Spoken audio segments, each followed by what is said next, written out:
c'est Jean-Mi, on est mercredi ou dimanche matin si vous nous écoutez via la rediffusion à 10h du matin.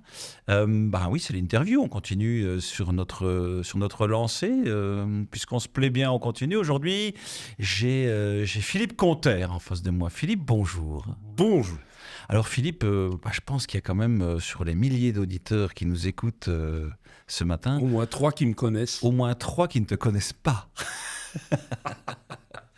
Alors, Philippe, je vais brosser votre portrait rapide, mais pour déjà faire un petit teasing pour nos auditeurs, on va parler enseignement, on va parler poésie, et on va parler langues étrangères et vulgarisation de celles-ci. Donc, je pense que ça va être une interview où on va, comme j'aime bien dire, ouvrir nos chakras et parler de bien belles choses. Donc, Philippe, vous êtes résident dans le sud de la province de Luxembourg. Vous étiez professeur de langue germanique à Differt, à l'Institut Kardijn-Lorraine. Après, vous me corrigerez si je raconte des bêtises. Vous êtes mal informé. Et vous êtes passionné de poésie. Voilà. Donc j'ai passé la plupart de ma carrière à l'Institut Kardijn-Lorraine, en effet, mais principalement à Attu. Principalement à Attu, voilà. Ok. Et vous avez une actualité, donc on évoquera ça aussi avec vous vers la fin de l'interview, puisque vous avez sorti alors vous êtes déjà l'auteur de pas mal d'ouvrages, mais l'actualité de cette année, c'est un ouvrage de, on va dire, vulgarisation, en tout cas d'apprentissage du luxembourgeois de manière ludique, puisque vous avez écrit « Croisons les mots en luxembourgeois ». Et donc, on fait des mots croisés, et en faisant ces mots croisés, eh bien, on apprend le luxembourgeois. Alors, allons-y, Philippe. J'ai été me documenter, et bien entendu, pour préparer cette interview. Je suis retombé sur une interview de vous, chez vous, dans le village de Turpange, dans la commune de Messancy, où TVLux était venu vous rendre visite. Interview d'ailleurs très agréable puisqu'il y avait une harpiste qui était avec vous pour accompagner cette interview. Et puis donc voilà la première question que j'ai envie de vous poser. Si on commence avec la poésie, est-ce qu'il faut être sérieux pour faire de la poésie ? Voilà déjà une très bonne question. Je ne pense pas qu'il faille être sérieux. Je pense que l'idée que tout le monde a et que sûrement la plupart de vos auditeurs ont, c'est la poésie, c'est à l'école, apprendre des trucs par C'est La Fontaine ? Oui, ça se commence sûrement là, mais alors dans le secondaire, c'est souvent, pour le dire platement, je pense, c'est chiant. Et si on devait faire un sondage d'opinion dans la rue, vous aimez la poésie, les gens diraient, non, parce que poésie, école, c'est associé et c'est pas, ça fait pas bon ménage. Alors, il y a plus de cours de poésie, mais il me semble, en regardant votre interview de voilà 11 ans maintenant, il y avait un cours poésie où il y avait une année poésie dans le temps, j'ai envie de dire. Oui, mais dans le temps, c'est-à-dire aujourd'hui, il y a toujours la rhétorique. Il y a toujours la rhétorique. Pourquoi ça s'appelle la rhétorique ? Parce que, autrefois, jadis, naguère, la dernière année des études secondaires était consacrée à la rhétorique. On voyait tous les grands rhétoriciens, entre guillemets, Bossuet, etc. Et l'année précédente, donc l'avant-dernière année du secondaire, c'était principalement la poésie. Bien sûr, c'était principalement au cours de français. On ne faisait pas de poésie au cours de maths, malheureusement. Oui, encore que j'ai un de mes amis qui m'a dit « Mais tu sais, Jean-Mi, les mathématiques extrêmement difficiles, c'est de la poésie. » Je le salue. Oui. C'était pas plaisir, mais GG, si tu nous écoutes, oui. Salut. Je connais une mathématicienne très poète, mais bon, c'est une autre histoire. Oui, effectivement. Alors, toujours dans cette interview sur TVLux, vous avez déclamé quelques vers de poésie. Il y en a une qui m'est restée dans l'oreille, donc je l'ai notée pour la partager avec vous qui nous écoutez aujourd'hui. Cette nuit, j'ai avalé des extraits d'étoiles et maintenant, j'ai des scintillements dans tout mon cœur. C'est très très beau. Je ne sais pas de qui était cette... C'est de vous. De votre humble serviteur. Alors là, je ne savais pas, ce n'était pas prévu. Mais c'est magnifique, Philippe. Mais oui. Vous pouvez être fier. Mais je pense que justement, la poésie, ça doit être abordable. Enfin, la poésie, on a souvent l'idée de prise de tête, on ne comprend rien. Mais non, je pense que ça doit être abordable.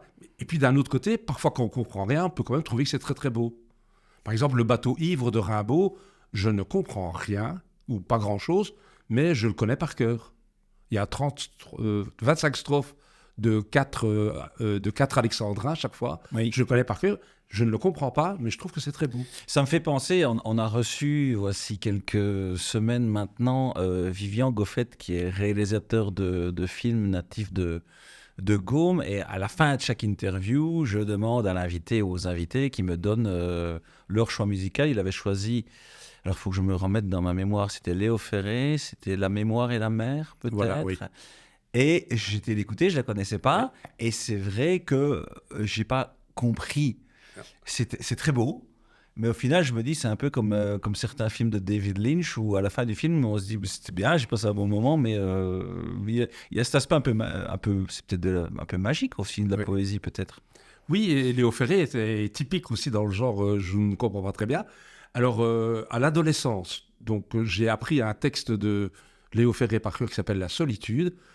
À 17 ans, je ne le comprenais pas. Je l'ai relu récemment. Je ne le comprends toujours pas. Donc, quand même quelques années plus tard.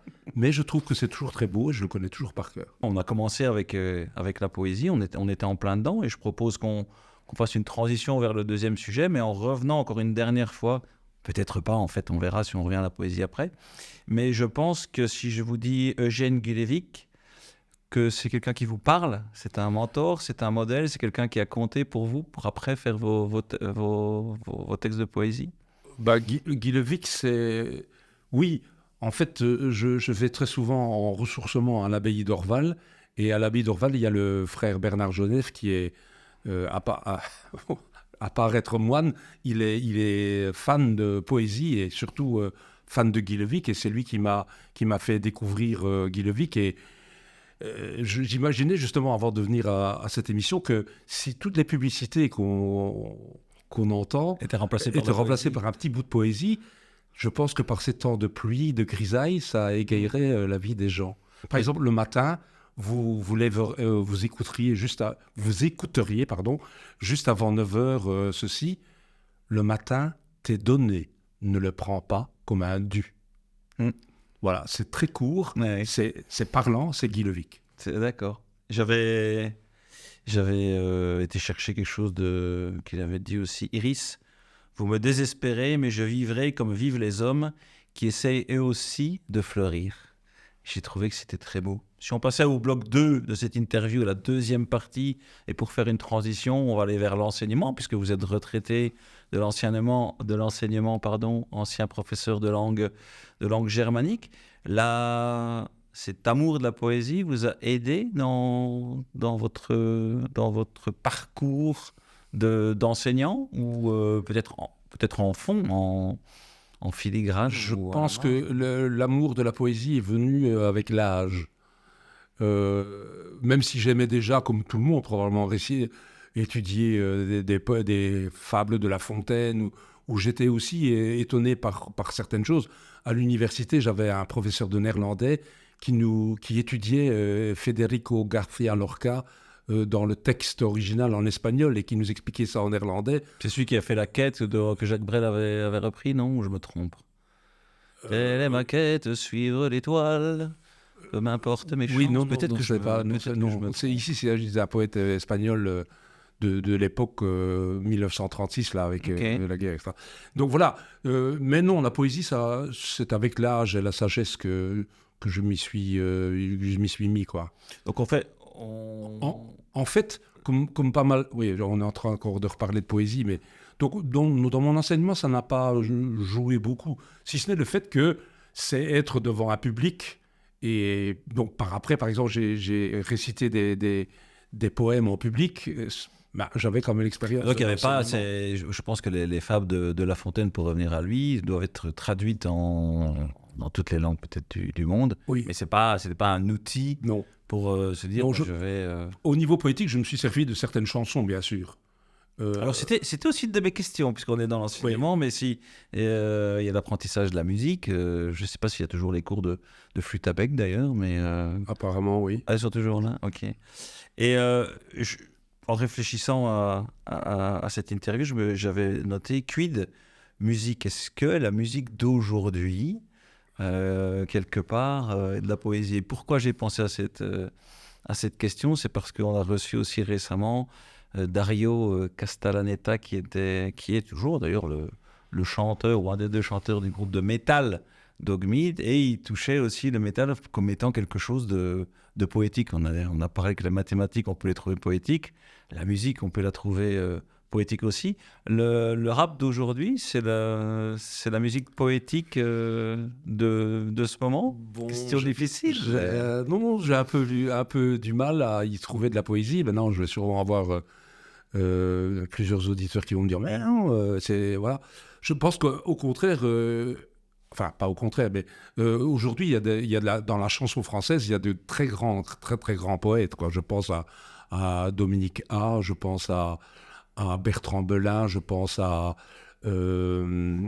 qui vient de mourir, là, Jean-Louis Murat. Ce sont des vrais poètes.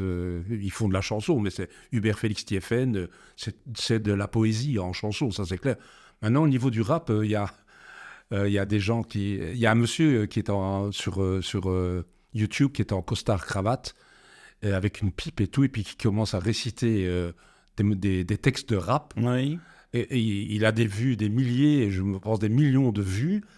Il tente de concilier peut-être deux mondes qui à la base. Voilà, oui. Et donc, s'il a des milliers de vues, des milliers de millions de vues, c'est que ça marche. C'est une façon d'approcher les gens. Maintenant, voilà, on pourra en discuter. Oui. Et donc, je ne me suis pas vraiment servi de la poésie, en tout cas en classe, si ce n'est dans certaines chansons. Et j'essayais de sortir de l'éternel, voire Yesterday des Beatles ou des choses pareilles. Je voyais, par exemple, avec mes élèves du Tom Waits, dont ils n'avaient jamais entendu parler. Oui, d'accord. Oui. J'ai toujours Philippe Canter en grande forme devant moi, avec, pour ceux qui regarderont le lien YouTube, le t-shirt Keep Calm et là, je ne sais pas si j'ai la bonne prononciation, à Schweitz. À Schweitz. Let's Boyersch. Puisqu'on va évoquer, après la poésie, après un bref passage dans le sujet enseignement, vous avez une actualité, Philippe. Vous êtes un retraité qui a une actualité, puisque vous avez sorti récemment un nouvel ouvrage, et on va peut-être évoquer les plus vieux après, si vous voulez, Philippe. Mais je vois que vous avez sorti récemment un ouvrage qui s'appelle « Croisons les mots en luxembourgeois ». Mots croisés en luxembourgeois niveau 1 de Philippe Canter. Très belle couverture avec des nénuphars, j'adore. Et donc le but, dites-nous, le but c'est quoi? Le but c'est d'apprendre le luxembourgeois en s'amusant? Oui, ça c'est le but premier. Mais l'idée est faite en venue du fait, je suis pour le moment des cours du soir d'espagnol. Si. Donc les cours du soir d'espagnol, c'est de septembre à juin. Oui. Juin, c'est fini. On fait quoi pendant 2 mois? Comment on peut encore continuer? Alors je me suis dit, tiens, les mots croisés, c'est pas une mauvaise idée. Donc j'ai regardé sur Internet, en effet, il y a des mots croisés en espagnol, cool. Je me suis dit, mais, il n'y a pas en luxembourgeois. Il n'y a pas de mots croisés en luxembourgeois. Du moins, pas pour apprenants, en tout cas. Et donc j'ai constitué un recueil de 80 mots croisés. Donc ça s'adresse à des francophones. Hein. Donc voilà, les définitions sont en français. Oui. Hein, et puis les réponses qui se trouvent au verso d'une grille, sont en luxembourgeois. Et, j'aurais presque tout dit, rapide question, ça part donc du niveau débutant, hein, je me présente, les couleurs, les chiffres, et ça se termine, en langue c'est niveau A1, A2, B1, et ça se termine presque à B1, puisqu'il y a le conditionnel, il y a le passé. Oui, donc vous êtes venu avec un exemplaire, donc c'est de l'A4 avec il y a 150, 200 pages. Donc il y a de quoi effectivement s'occuper pendant on espère, parce que ça va bientôt être les vacances d'été. On verra le soleil et les mois de limaces dans il les va jardins. tellement pleuvoir qu'on va pouvoir faire des mots croisés. Mais donc, oui, je vois, vous avez fait des flyers. Parler luxembourgeois vous semble insurmontable. Apprenez en vous amusant. Et donc vous en fait, vous vendez ce livre qu'on peut se procurer chez vous en vous contactant. On donnera à nos auditeurs votre numéro de téléphone et peut-être votre adresse email derrière. Et donc, en fait, il s'agit d'un recueil de mots croisés, mais pas uniquement. C'est en fait une méthode pédagogique pour apprendre le luxembourgeois. Donc, le principe, 1, c'est de remplir la grille au crayon, par exemple. Oui. 2, de regarder les solutions. Et alors, Donc c'est français-luxembourgeois, ou alors commencer par l'inverse, regarder les solutions en luxembourgeois, et puis essayer de les traduire. Et puis alors ensuite, essayer par exemple d'utiliser chaque mot dans une phrase, prendre les mots dans un texte, et puis on peut même concevoir soi-même des mots croisés à la limite, puisque c'est fait sur un logiciel. Ah oui, on peut se prendre au jeu, voilà, derrière, se dire... qui est mentionné dans le livre. Ouais. Ouais, c'est une bonne idée de pouvoir faire en fait dans les deux sens. Oui, et puis s'il y a par exemple, on peut noter les mots qui ont du mal à rentrer, et puis après à se faire une grille soi-même avec les mots difficiles. Excellent, excellent Philippe, très très très bonne initiative, je dois dire. Donc c'est disponible chez vous, on va peut-être déjà, et on le répétera. Et aussi sur Amazon, donc c'est ce qui est plus facile. D'accord, donc c'est sur Amazon, ça s'appelle Croisons les mots en luxembourgeois de Philippe Conter, Conter, vendu, d'après ce que je vois sur votre flyers, au prix de 15 €. Recueil est disponible chez l'auteur, phconter@gmail.com, et effectivement en vente sur Amazon. Ça a déjà bien démarré. Vous êtes content, ou on espère que cette interview va faire en sorte que les ventes s'envolent et que de plus en plus de personnes apprennent le luxembourgeois? Le livre est sorti juste avant les fêtes de fin d'année, donc là il a, on va pas dire cartonné, mais il s'est vendu pas mal parce que on a offert dans la province de Luxembourg, on a offert à la mamie ou au papy qui parle encore luxembourgeois. C'est vrai que c'est... Mais aussi pour les jeunes qui veulent apprendre. C'est vrai que ça s'est un peu perdu, mais je sais, quand on va dans les villages du sud de Luxembourg qui bordent la frontière luxembourgeoise, que les personnes, on va dire, de la génération qui ont maintenant, je sais pas, 70, 80, 90 et plus, 100 ans, parlent encore le luxembourgeois. Puis j'ai l'impression que ça s'est un petit peu perdu dans le temps. Et donc de remettre ça au goût du jour avec ce côté un petit peu ludique, bravo Philippe. Ça me fait penser parce que, bien entendu, alors là on a déjà parlé de certaines, on a déjà donné certains vers de poésie, mais bien sûr j'ai ma traditionnelle citation: une langue différente est une vision différente de la vie. Federico Fellini, qui d'ailleurs a fait de la radio en 1941, donc il aurait bien aimé qu'on entende qu'on le récite aujourd'hui, mais oui, effectivement, la langue étrangère, les langues étrangères ouvrent l'esprit. Vous me levez le doigt. Je lève oui, le doigt comme à l'école, bien sûr. J'ai aussi une petite citation, elle est de Isabella Gianni. Oui. Qu'est-ce qu'elle nous dit? Elle dit: dès qu'on parle une langue étrangère, les expressions du visage, des mains, le langage du corps changent. On est déjà quelqu'un d'autre. Magnifique. On a évoqué avec lui sa passion pour la poésie, on a évoqué l'enseignement, on a évoqué son actualité, puisqu'il en est à son énième ouvrage, et d'ailleurs, il m'en a amené quelques-uns, comme ça je vous les cite au fur et à mesure. Les titres sont magnifiques. J'en ai un devant moi qui s'appelle « Déjà l'automne chez les peupliers ».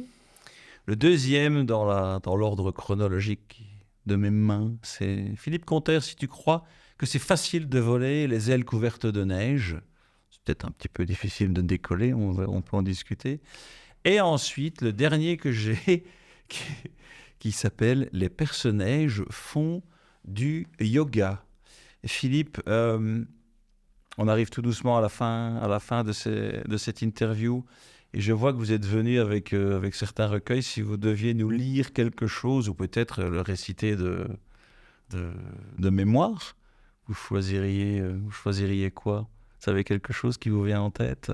Donc je vais vous lire un poème. Donc ma source d'inspiration, c'est l'abbaye d'Orval. Donc je séjourne très souvent à l'abbaye d'Orval, et c'est une source d'inspiration immense. Donc c'est un texte de vous. C'est un oui, texte ça c'est de un texte Philippe de moi, Conter, déclamé par Philippe Conter ce matin. Pour ceux qui sont déjà allés à Orval, peut-être qui ont résidé, donc on mange dans un réfectoire, etc. Et il y a des très très vieilles chaises. D'accord. Qui sont là depuis je ne sais pas quand. Et ces chaises m'ont inspiré. Et ça donne ceci. On vous écoute. Chaise impassible de passé impossible. Chaise greffée de larmes, siège d'alarme.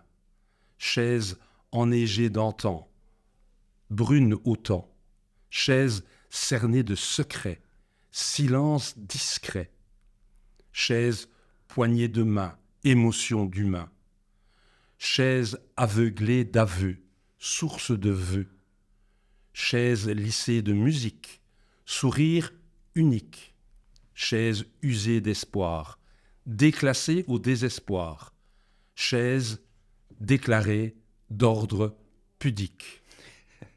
Magnifique, merci beaucoup. Et on voit l'importance aussi de... C'est pas tout d'écrire le texte, c'est qui derrière il faut Toute savoir, poésie destinée à n'être que lue et enfermée dans sa typographie n'est pas finie. Elle a besoin de la corde vocale pour lui rendre sa vérité, tout comme le violon a besoin de l'archet l'archet. qui le touche. C'est de Léo Ferré, ça. Ça, c'est de Léo Ferré, oui. Ouais. Mais donc, vous devez avoir envie, peut-être que vous l'avez fait, j'en sais rien, d'aller dans des jardins et d'aller déclamer ou d'aller, je sais pas, ou d'aller chez les gens. Bonjour, je viens déclamer de la poésie chez vous. Ben, je ne vais pas aller frapper au fort pour faire ça. Non, mais mais je l'ai fait. Donc, j'ai fait avec mon épouse un récital, si vous voulez, de poésie. Donc, il y avait je récitais à ce moment-là, non, pas uniquement mes propres textes, mais des textes de Guy Levic, évidemment, oui. De Léo Ferré, de Léonard Cohen, de Julos Bocard, de Guy Goffet, de Marc Piret, de mon filleul, Maën Gentian, qui est aussi poète, et de André Schmitz, poète de Turpange. Un poète turpangeois. Philippe, allez, il y a une anecdote, quelque chose que vous voulez nous... Un moment de vie que vous avez vécu en déclamant une poésie, ou un moment où vous vous êtes dit « Ah oui, ça c'est quelque chose qui va me faire en sorte que je vais écrire une poésie, un poème là-dessus. » Bon, je vais vous raconter quelque chose de très romantique. Ah. En fait, donc, je suis un grand fan de Fabrice Lucchini et je suis allé le voir en spectacle très très souvent. Et il récite notamment le fameux Bateau ivre de Rimbaud. Oui. Donc il le récite, les 25 strophes, etc. Pour moi, c'était absolument incroyable de retenir un poème comme celui-là. Et puis, il y a eu ma mise à la retraite. Il y a eu une fête pour ma mise à la retraite à Turpange, dans la salle à Turpange. J'avais invité mes anciens élèves. Et à un moment, il y avait aussi des musiciens, il y avait des musiciens d'Orange. Et à un moment donné, la musique s'est arrêtée. Et mon épouse est allée sur scène et a commencé à réciter le Bateau ivre de Rimbaud. Et j'avais les larmes aux yeux. Jusqu'aux oreilles. J'avais les larmes jusqu'aux oreilles. Alors, quand on a un poète en face de soi, quelqu'un qui passe des messages en vulgarisant l'apprentissage des langues étrangères, là, je ne sais pas du tout où vous allez nous emmener pour le choix musical, pour ce qui va être la sortie de cette interview. Quand on s'appelle Philippe Clotaire, qu'on a fait tout ce que vous avez fait au gré des années, qu'est-ce qu'on écoute comme musique et qu'est-ce qu'on peut choisir dans la playlist Inside? Et ça, c'est vrai que d'habitude, je me dis, oui, les interviewés que j'ai vont logiquement, sans vous connaître, mais choisir quelque chose qu'on va trouver facilement dans une playlist d'une radio comme la nôtre. Évidemment, si je vous demande Ange, c'est sûrement pas dans la playlist. Ceci dit, on peut voilà. Sinon, j'aime beaucoup Nick Cave, ceux que je viens de citer, Léonard Cohen, voilà. Nick Cave and the Bad Seeds ou Léonard Cohen. Voilà. Mais si on trouve Ange, bien sûr, un titre de Ange en particulier. Sur la trace des faits. Sur la trace des faits. Ok, j'irai écouter ça.